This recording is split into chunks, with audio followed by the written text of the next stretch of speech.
tell you about my dog. My dog is a demon. On today's episode is Dr. William Tancredi. He's the founder of Old Ridge Veterinary Hospital in Chatsford, Pennsylvania. He's a writer, he's a doctor, but most of all, he's a great father. In this episode, we speak about private equity and how it's destroying small-town veterinarians like himself, burnout, and what it takes to build a hospital in the middle of COVID. However, what spoke to me the most was him opening up about what it takes to be a good man. Not the definition of masculinity, but to be there for your family and your community. So if any of those topics speaks to you, give it a like, subscribe, and I hope you enjoy the show. Hi, good morning, Dr. Tancredi. Welcome to the show.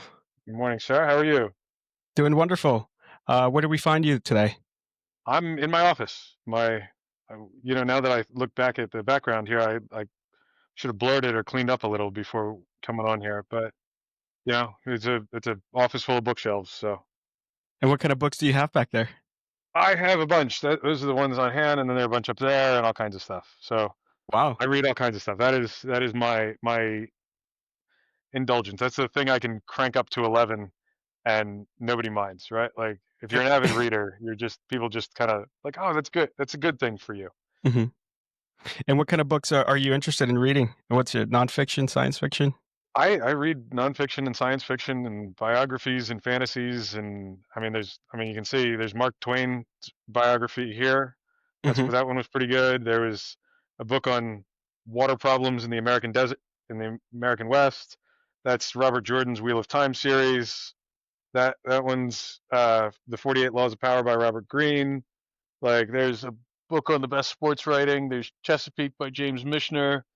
There's all kinds of good stuff in there. I read all kinds of stuff. It's kind of like, as long as it's a good book, I'm here for it.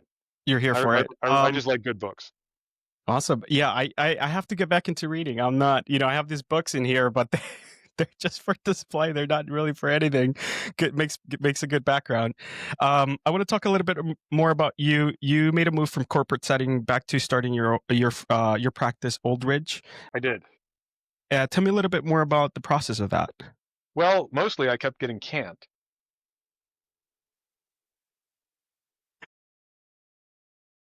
I mean, you don't fit in everywhere, right? Like it's okay. But I was working for the truth is I was working for some really good people, and I just started a new job in January of 2020. And my 90 days was up in April of 2020. And I think I saw about 8 or 9 patients that whole month because the world had shut down because of COVID. And they were like, Bill, we love you, but we can't afford to keep you.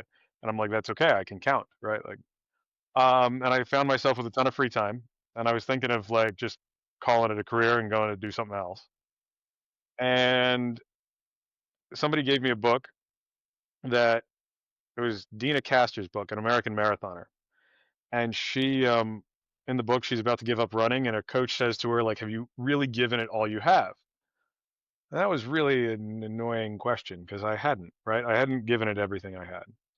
And it stuck with me, and I had a bunch of free time, so I started trying to open this hospital, and got it open in about 3 months, and we opened in July of 2020. And that was a really lucky time to open a veterinary hospital because everybody was backed up and everybody was doing sidewalk or curbside medicine. Mm-hmm. And I had empty appointment books. I got to say yes a lot. And we kind of, I'd love to say I was clever, but really I was fortunate. And we got off to a hot start, and the rest is history. It's incredible. The You started it as a mobile clinic, correct? Is now my wife. So Sorry, repeat that again. The friend who'd given me the book is now married. Is that to your me, wife? So, Wow. yeah. It all comes together. It worked out. That's incredible. Did you have any guilt leaving the corporate side to start your own practice? No, they really encouraged me to go. In fact, you could say they mandated it. I didn't fit in. That's okay. Like I think at the time I took it hard, but it wasn't for me. Um I didn't know myself very well at the time, but um it just wasn't for me. I think finding your fit and finding what you do really well is crucial, right? Like I'm I like to think I'm pretty good at running my own independent veterinary hospital. I think I'd be a pretty lousy middle linebacker for the Eagles. Like I'm good at this tiny little sliver of the universe, and I lean into it. Go birds. Go What birds. what ethos did you want to instill with your practice in terms of the people you employ, the community? So that's it. I'm glad you brought that up. This is actually about 2 miles from the house I grew up in, and where my parents still live. And this spot right here is a in a shopping center, and like my office was once a hobby shop where that sold like Matchbox cars and toy trains. And yours truly at 10 years old spent all of his allowance here. Um, and I really wanted a place where I could do really good medicine, and do things the right way, and not take advantage of people. Like this is where I live. This is where I grew up. It was important to me to be a good neighbor, a good part, like a valuable part of the community. I really like where I live. I really like my neighbors in my hometown, and um, I've been very fortunate, and so giving back to this place and serving the community, by taking care of their animals it was important to me, right? Like if people live longer when their animals are healthy, kids do better in school when they have pets, right? Like that these things matter, um, and they matter to the people who matter to me. Yeah. Tell me a little bit more about the community. It is just a small, it's a couple of small towns bumped up against each other in Pennsylvania. We're in right on the line between Delaware and Chester County, and the phrase for Delaware County is Delco, Delco. um, which is a very Pennsylvania phrase, but it's got a reputation, not wrongfully, for being very direct and very straightforward. But if you're honest and you work hard, tend to you tend to get along pretty well. If you take care of them and don't try and get one over on anybody, you'll be all right. Incredible. Veterinary medicine demands so much long hours, emotional intensity, client expectations. You've confronted burnt out head on. What was your breaking point in your career? So I was working for a corporation, and I was working stupid hours. Like nobody should have let me work that many hours for. That was more than a year. It was less than a year and a half. So let's call it 15 months. I was getting dressed, and I was putting. I remember buttoning my shirt and thinking, I don't want to do this. And I'd never ever wanted not to go to work. Right? Like I'd never hated my job. Not really. Not there's about 10 to 20 minutes a week where my wife has to listen to me complain like, "Oh, we should have sold the hospital. We never should have done this. This is terrible." Right? And she's tolerant, and she's a patient woman necessarily, but I'm very lucky that way too. But like I never not wanted to go to work. And I was like, this is a problem. And that was when I was like, I don't know what to do about this. Uh and when I Was it went the to long my hours, or was it the toll of it was everything? just too much, right? Like you can Yeah. keep a pace. You can't keep it indefinitely. You couldn't keep the pace I was working indefinitely. Uh, Have you restructured your life in the mindset after that catalyst event? yeah, I think I try to keep a pace around here that I can keep for 30 or 40 years, which is how long I hope to have this job. And um, I'm also, because when you're in charge, it's a lot easier to say, "Oh, I have a free hour. I can go to the gym, or I can go have lunch with my wife, or I can go read a book or write an article or do something else." Right? Like you don't if you're in a corporate setting, they're like, "Oh my God, you didn't see a patient for this 7 minutes. This is tragedy," right? And I, I, it didn't work for me, right? Like I didn't fit in that kind of thing, right? Like I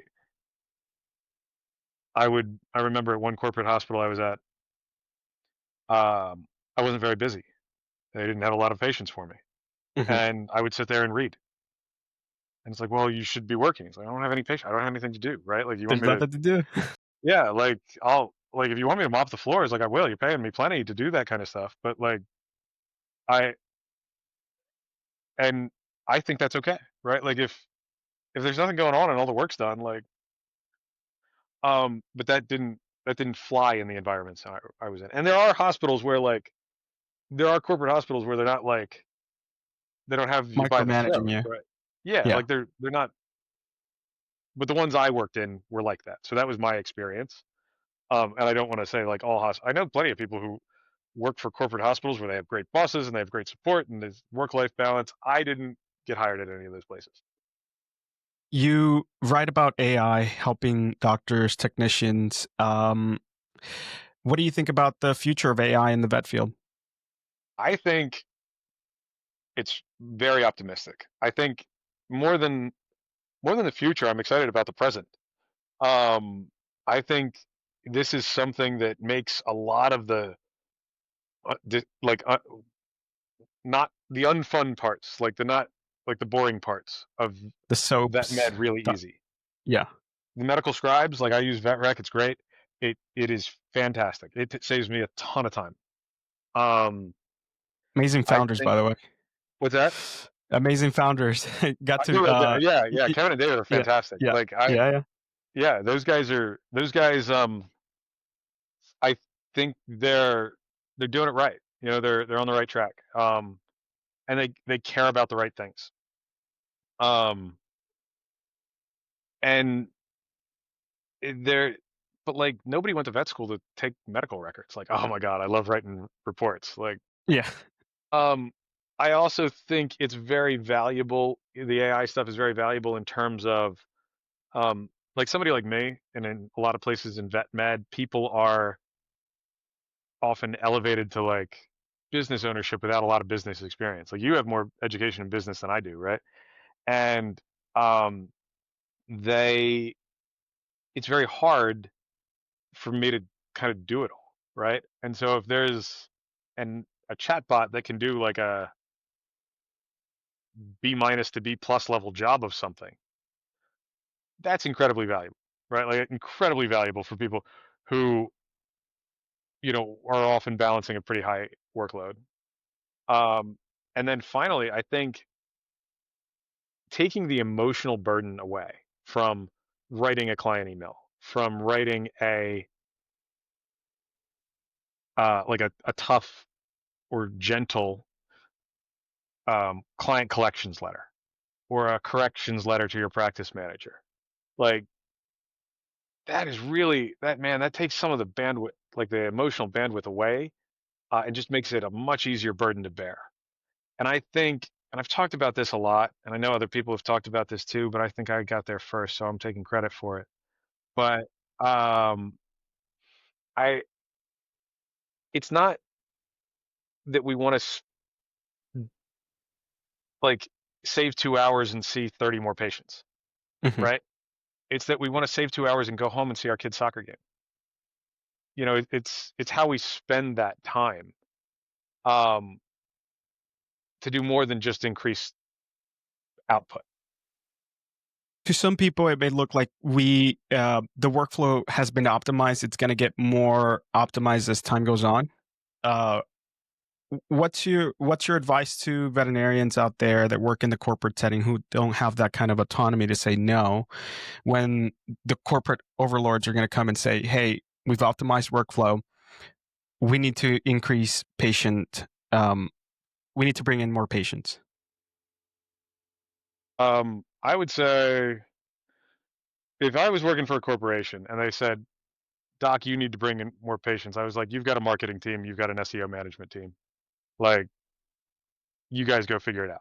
That's not me. Like, I spay the cats, right? Like, that's my job. Um, I don't think it, I think asking associate veterinarians or medical director veterinarians, or even in veterinarians in leadership roles in a corporate setting, um, to work outside the medicine is kind of unfair, right? Like, wasn't that the point of corporate ownership? So that they could have that support.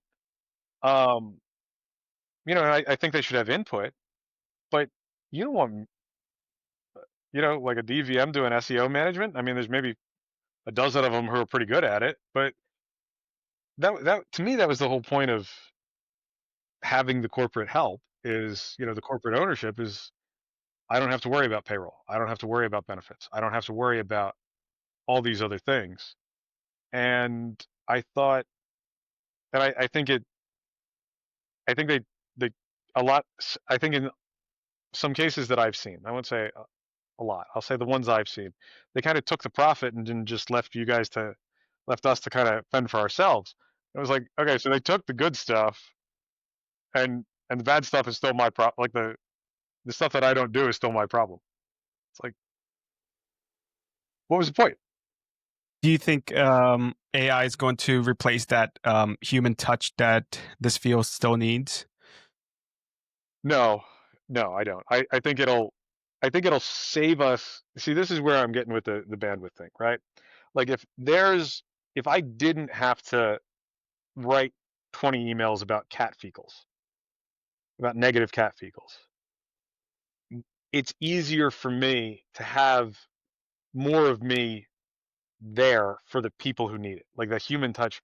Because there are times you don't really need to hear from me, right? Like your dog got vaccines, your dog has a negative heartworm test, and um, a negative fecal. Like, how long's that conversation with the doctor, Are you right? Like, automating your processes at your clinic with AI agents?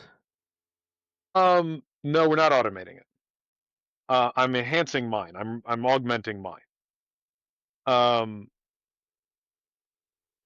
in the sense that it'll help me write an email that will now take me 2 to 5 minutes instead of 10 to 20. And you do that 5 or 6 times a day, and you've saved a couple hours, right? And it's not about automating; it's about augmenting me. And sometimes it's about improving the experience. Like if say I've got a clinic like mine, and people are out sick today. Like I've got staff out sick today, and I don't have 40 employees. I have 5 or 10, and I just don't have a full staff today. We're gonna get more missed calls. We're gonna eh, we're gonna get more voicemails. And if all of a sudden somebody can say, opt into a chatbot and have a conversation with an AI agent,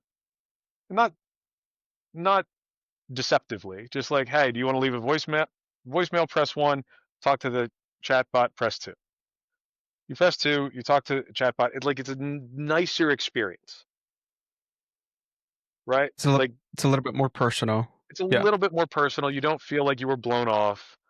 Um, so I'm not replacing the receptionist. I'm replacing the voicemail, right? And like, oh, that's actually okay, right? Like, it's a in some areas it's not replacing the person; it's replacing technology that was nothing special. I want to go back a little bit, a couple years back when you first started your practice. What sacrifices did you make that most people don't know about? I didn't pay myself for a couple months, that's for sure. Almost a year, I think. Um, I mean, I was working 6, 7 days a week. I mean, I was taking every missed call on my cell phone. I and I wasn't married and didn't have kids at the time, so now I've um is there are harder things to give up these days. But it didn't feel and it never feels like the same kind of sacrifice when you're in control, when you're deciding to do it. It doesn't feel like you're losing a pound of flesh. It feels like you're doing something good for somebody usually. And I wasn't always good at getting paid for it, and I wasn't always good at. I don't know that I'm still great at. I'm great at it now, but I wasn't always good at setting boundaries early, but It's completely different now. it is, and I think I think my clients understand. I mean, my clients are humans, and they understand that, like, hey, I can't do this this weekend. I can't come in on a Sunday. Um, I had a really cool experience um, a couple of months ago, I guess, where my wife was away for, I think she was away for a work trip, and I had my 1.5-year-old, and a client needed I don't needed a foreign body surgery on a Saturday or Sunday, and I called one of the college kids who works for me, and he dropped what he was doing and came right in. And I asked my parents to watch my kid, like, just here, have my semi-feral primate of a toddler, um, for 3-4 hours, and we were able to get the surgery done, to do the foreign body surgery, and it was just like, it was a really cool community moment, and like I got to look like the hero, so my Mhm. sacrifices are like, but like my parents, this college kid gave up his Saturday evening to help, pull cardboard out of a dog, and like even the ER vet who referred him to me because the client didn't have enough money, right? Like a bunch of people made sacrifices to make that happen, and for me, it's really important to remember where you like fit in this system, right? Like you're a part of an ecosystem, um, and part of a community that, and it only gets to work if everybody kind of looks out for each other. You know, it, this is a delicate ecosystem, the one of the vet fields, and it currently is being disrupted by, private equity, big money, and how doctors are able to perform medicine and how staff get paid. You're a big advocate for starting your own practice. Is Yeah, that something? Is that something you would advocate for a lot of doctors to do? I would. I think you've got to have the stomach for it, right? Like I am. Some people don't want. I'm okay with a wild ride if I'm in the driver's seat. Having a little bit of agency over the outcome, um, makes it okay for me. Not everybody can handle that, and I'm not saying everybody should, right? Like I I have a buddy who's an excellent doctor, an excellent leader, working for a corporate hospital, who is doing a great job, and he doesn't want the my set of problems. Like he wants nothing to do with it. Like he doesn't want to worry about payroll or taxes, or you know what I mean? Like, but if you want, for me, having some control over my life and my outcomes and everything else, um, was how I felt okay with it. Like, was it's not so much the weight of the burden, but how you bear it. And this is a burden that I could bear, okay. Like this is one I could bear in a way that, um, I didn't, I couldn't with the corporate, um, in a corporate setting. So if you're an independent person, if you're an entrepreneur, if you like doing your own thing, um, you can write your own ticket, and it can be awesome. Um, or you could blow it, but I'd rather blow it with me in the driver's seat than have somebody else steering and just be a victim of a crash. Yeah. You mentioned that you got in at a lucky time, which was COVID. If the landscape was different, what would have been your story? I don't know. You can play what if all day. I mean, interest rates are double what they were 5 years ago. Um, that's a big hard thing, to get over. I it, it it's tougher hiring now. I had a bunch of college kids who could take classes remotely while they worked for me, and like I got a lot of people who were punching up, who were like punching above their weight, um, for a couple years. That was great.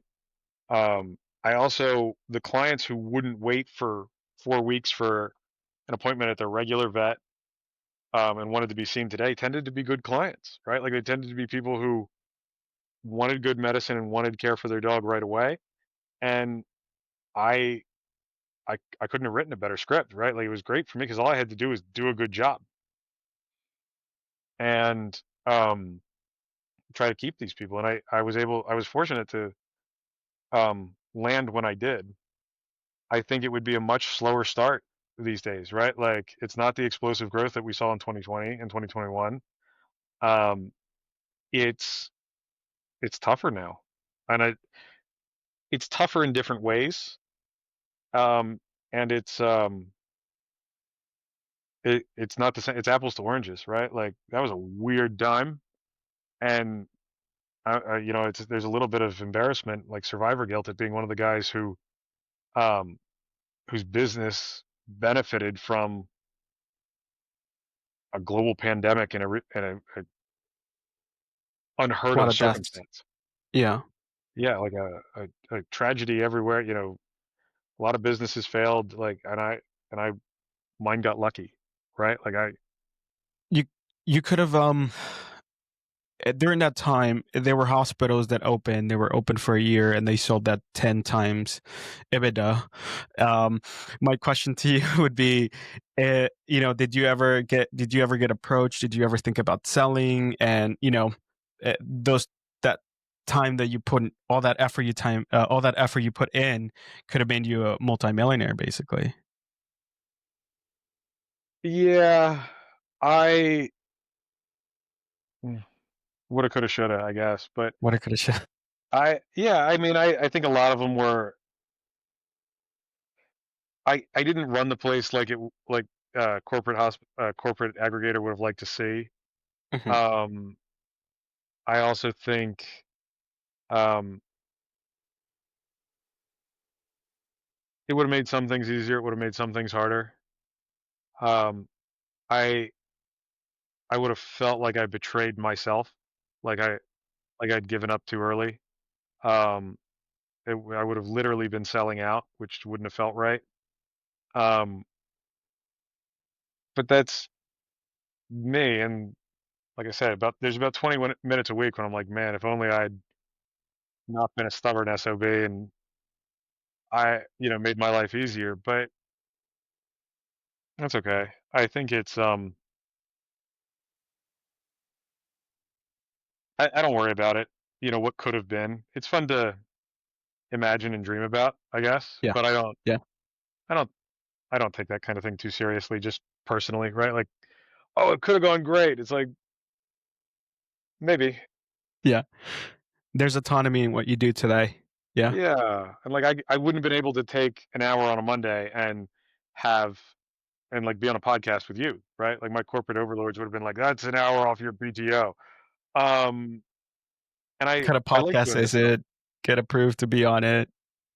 Yeah, like Bill, don't cuss so much or say anything bad about us. It's like, well, um, I I would have had a very hard time being authentic in a corporate hospital environment. That sense of agency you have, it's one of a renegade, if I can even put it that way. It makes you who you are today. Have there been decisions in the past, even before becoming a veterinarian, that you made those decisions that made you who you are today? Like, were there tough decisions that you made? Because I can think of a lot from mine. Yeah, yeah. I mean, don't get me wrong. Like, I'm not a guy without regrets, right? Like, there's a lot of stuff I'd love to take back, but um, you try to, you try to when you fuck up, you try to make it right. When you um do something wrong, you take ownership, you take accountability, you try to fix it, you apologize. Um, and I I think that's one of the things that was really hard in a corporate setting because they didn't really reward the places I worked. didn't really reward guts and mistakes and, accountability, right? Like, play it safe. Don't rock the boat. Don't bother anybody. Don't, I'm like, I don't know. My personality bothers people. I'm okay with that. Like, it's sometimes it's avoidable. A lot of times it's not. Um, I had a client a year or two ago who was upset that there were no female doctors working here.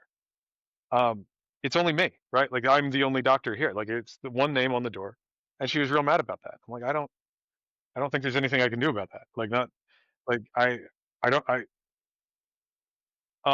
and she's like, well, my dog doesn't like men. It's like I I can didn't put do in that a to her, wake. right? Like, I just met her, like, and I think there's like kind of a corporate attitude to like avoid all conflict, of don't bother anybody ever. And I think friction and conflict is like where you have an opportunity to grow. Like, that lady, that was an opportunity to make that lady a good client. And I tried, and I was nice to her, and I made jokes, and I didn't succeed. But like, you're not going to win them all, right? Like, we're not stamping widgets. We're not flipping burgers, right? Like, this is hard. This is variable. Animals are unpredictable. Our lives are unpredictable. Um, it's a thing that happens. Like, you know, there's a lot of corporate measures of like success at a hospital. I'll give you like retention. I used to, because I really like to hire college kids and high school kids, and they move on, right? Like, they graduate college, they get a job somewhere. They go to college, and they go to college someplace, and like, that's success. But your retention numbers suck, right? Like, oh, you're down a person because you hired a National Guardsman, and he's serving, he's in DC for the foreseeable future. He's a great technician. Like, I'm not, like, I would hire him again in a minute. Even though he's going to be out for an indefinite period of time. Like, I think those kind of traditional measures of success sort of work, but I think in a corporate setting they kind of get taken as gospel, right? There's a what they call the McNamara fallacy, where you measure what's easy to measure, count it very strongly, ignore what's hard to measure, and disregard it completely. And I don't like, it's a recipe for disaster. And I think a lot of the corporate hospitals that don't have um, the visibility into the on the ground operations really struggle with um, accepting and understanding things like that. Yeah. And, there's no set Bible for what's going to work in this field. Um, I actually love that, right? Like, I tell this story all the time, but I've heard a story of a veterinarian in the Midwest who during COVID was they had a big barn garage out back, and they were doing drive-through appointments. Like, people would drive in, they do the things with the dog in the tailgate, and then like, off you go. And I have a friend who runs a hospital in San Francisco, or in the Bay Area, and she has no cages. Like, they sit and have meetings and meditations. Like, there's a person with a patient at all times in the hospital. And these places are both successful, right? Like, these places are both financially successful. Like, there are a lot of ways to be successful, right? There's not a blueprint. There's like kind of a guidebook, and you don't need all of it. Um, a lot of places face the same problems, and that's, we should learn about those and address those. But there are a lot of ways to do vet med well, and find a way forward. what advice do you have for younger associates, or even vet students, when it comes to the financial aspect of being in debt for, $300,000, $400,000 in debt? I don't know. It kind of sucks. I try not to think about it. I I think, financial literacy is important. I think what works for me isn't what has to work for you. Um, there's a really good book, The Psychology of Money by Morgan Housel, and it's all about, your your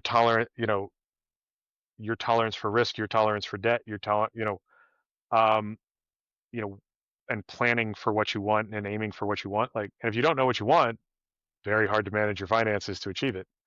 Um, so I'd start way higher up than, oh, what am I going to do about it? It's like, well, what are your goals?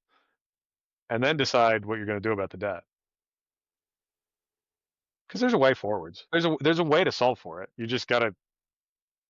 What my way is going to be different than what your way is versus what a new student's way is. And I got to tell you, like 17 or 18% of veterinarians are graduating with zero student debt. Like that's 1 in 5 that were independently wealthy. Like, or maybe they earned money beforehand, but God bless them. But I, it's not. Um, it's a very varied profession for being like demographically homogenous. There's there's a bunch of different backgrounds. There's a bunch of different financial and socioeconomic situations. I had a guest yesterday, a tech that I worked with, and she's going hopefully being accepted to vet school soon. That's She exciting. just applied, and I asked her the same question. You know, what do you fear for being in debt? And she said, I am going to hire a financial advisor to help me through these next years and once I graduate too. Yeah, absolutely. Like that is what you should do, right? Like get a professional advice. I spay cats for a living. If you want advice about what to do about a pyometra, like I got you. Like financial advice, like hell no. Like that is a very personal, specific bit of advice that requires like legitimate expertise. And I don't know enough about your individual listeners or that expertise or have that expertise. Like they like take ownership for of it, like educate yourself, get good advice. Like there's a way forwards. There really is. Yeah. In this age of de novo hospitals, they basically look like copies of each other. What sets you apart? Well, I'm lucky because the shopping center we're in is not like a private equity built shopping center, right? Like it's an old shopping center. So it's kind of like a shopping village with you can walk around. It looks kind of quaint and cute. But when you walk into my practice, you saw the bookshelves I got in my office. I have the bookshelves like that all around the lobby, and they are covered with books I've read, right?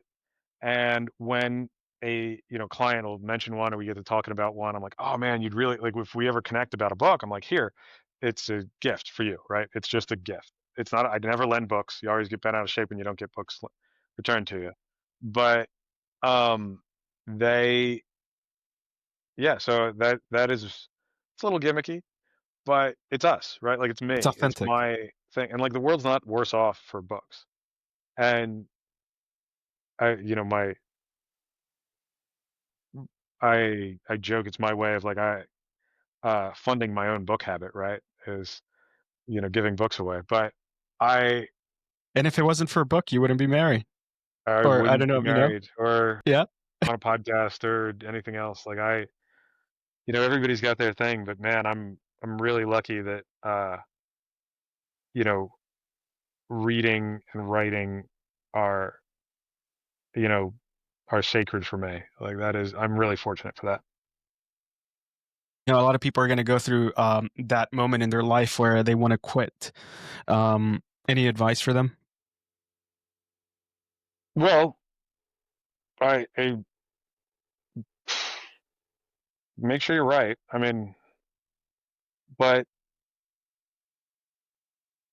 there's a Bill Burr quote, and he's come to some ill repute lately, but there's a Bill Burr quote about um, the worst thing in the world is not being, single, sleeping on somebody's couch when you're 40 years old. Like the worst thing in the world is sleeping next to somebody you don't care about every night, right? And I like if you don't either I think if you should love your life or you should change it. I think take care of your mental health, take care of your physical health, and um, decide what you want to do and go for it. I don't think it's I've been very lucky and I won't pretend I haven't been very fortunate, but um have the guts to live the life that you want to live. Um, whatever that looks like. I mean, put your, you know, put your phone in a drawer and do the thing you care about. I, spend it. It can be riding horses or reading books or spending time with your family or spending time with people who aren't your family, or you could run marathons or write novels or do podcasts. Like, do your thing. Like, one of the things it drives me nuts about people when people start like a Substack or something and I see it on LinkedIn, they're like, "Oh, what do you guys want to hear about?" I'm like, "Don't, no, that's Write not what I what you want. want. I write what you want. I want to hear about what you care about. Like I don't care if it's vet med or horses or books or stormtroopers or 3D printing or like I whatever it is. Like, just be passionate about your thing, right? Like I be mad and passionate and uh in love with your own life and fuck what anybody else thinks about it. Like, as long as you're not hurting anybody else, right? Like, as long as you're not, you know, you know, if you really love heroin, I'd recommend against that kind of thing. But like, I, as long as you're not hurting yourself or anybody else, like, just enjoy it and like decide Enjoy to it. enjoy it. Yeah. Really, I don't think it's harder than that. It's like it's simple. It's just hard. You write, you speak, you build tech, but when the scrubs come off, who are you? Dad, I Dad? have a 12-year-old stepson, and he's fantastic. And um, it doesn't look super easy to be a kid these days. I'll tell you. I don't. Middle school doesn't look like I don't have fun. I don't know who has fond memories of middle school, but man, it looks less fun now.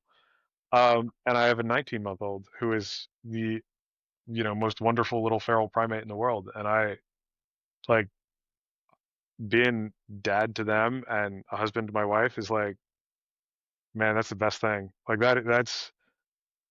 I I don't care if we're watching Mickey Mouse Funhouse for the 100th time, or honest to God, I can quote it.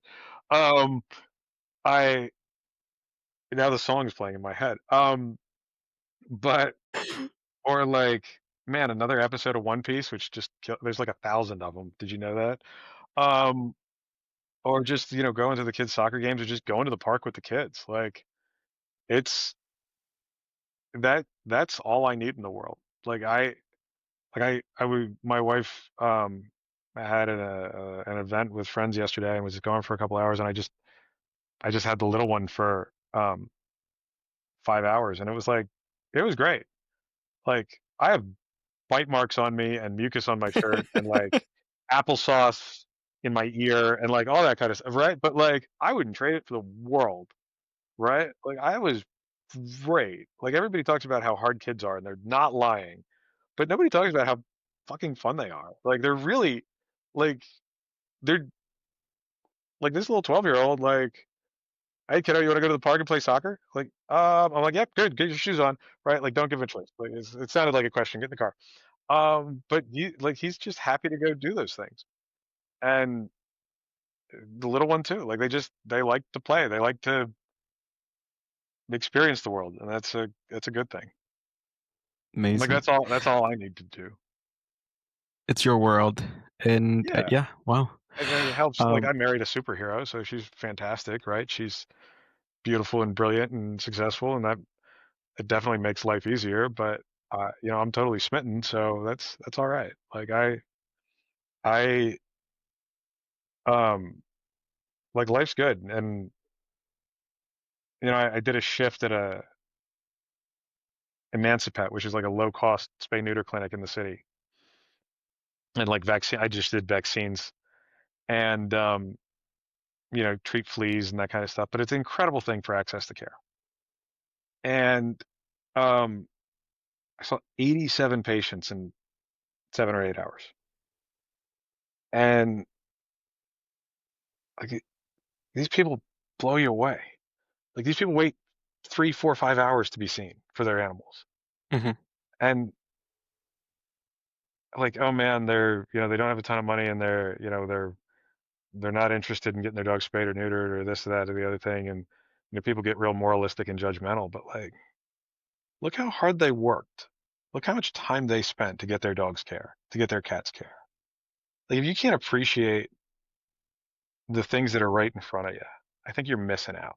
Like, I think you're just not, like, this is the life we get. This isn't the life we have.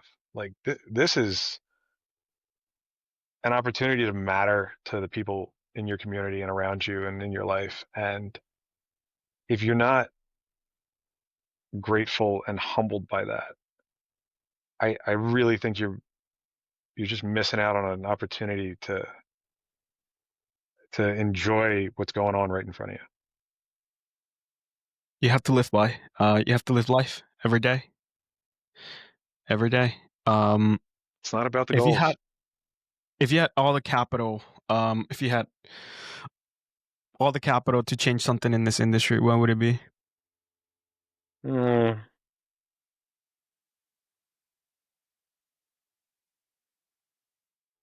I would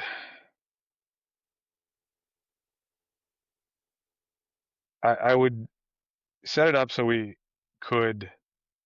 didn't have to like grind ourselves to dust to make a decent living, right? Like I'd set it up so that like, okay, student loans don't have to average 200,000 to 400,000 like they could be less, right? Like you don't have to work 60 hours a week for 6% margins. Maybe you could work 35 for 15% margins, right? Like it should just be a little bit easier.